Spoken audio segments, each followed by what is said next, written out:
think I can do this. I'm a pretty talented guy. All right, if I get tangled up in that cord, we got problems. Well, we're studying in the Gospel of Mark, and last week we saw how Jesus taught and explained the key parable, and we mentioned and defined what a parable was, and it was the parable of the sower and the seed. And we spent our time last Sunday morning with that in chapter 4, and worked our way down to verse 20. But after he told that parable, he spent the rest of the day teaching other parables.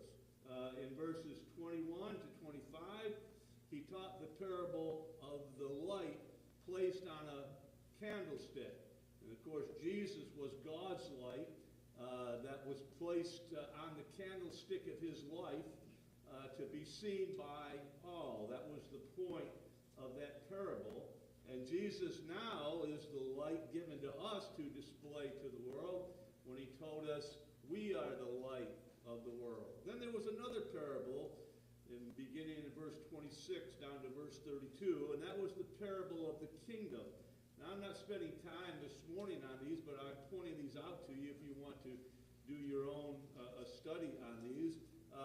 But the parable of the kingdom tells how the kingdom of God starts out as a tiny mustard seed, and then it grows slowly but gradually increases so that by harvest time, even Satan himself will have made a nest in the church. And then in verse 33, it tells us that he taught even more parables than this. And verse 34 says that he explained these parables to his disciples.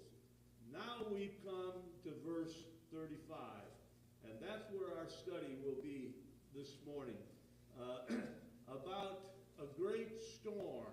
Jesus is through teaching now, but a great storm arises in verses 35 to the end of the chapter, testing the disciples regarding what they had learned that day and the previous days as well.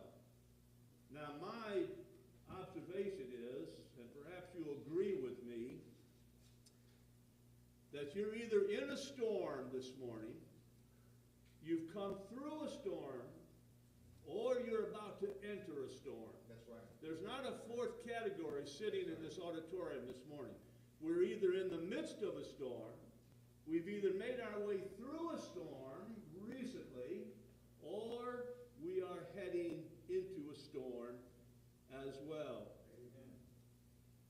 My wife and I, when we were ministering in Romania, we're making our way back to Western Europe to return home. And of course, we had spent 6 weeks living in a tent, so we still had that tent. We were in Austria, and we found a beautiful place towards the end of the day to camp. Now, when I say a tent, I'm talking about a two-person pup tent.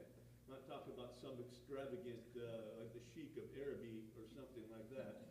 This was a small little tent. Anyways, we found a really nice place, grassy on the slope of a mountain, at the foot of a mountain. There was trees all around. We pitched our tent. The day was beautiful.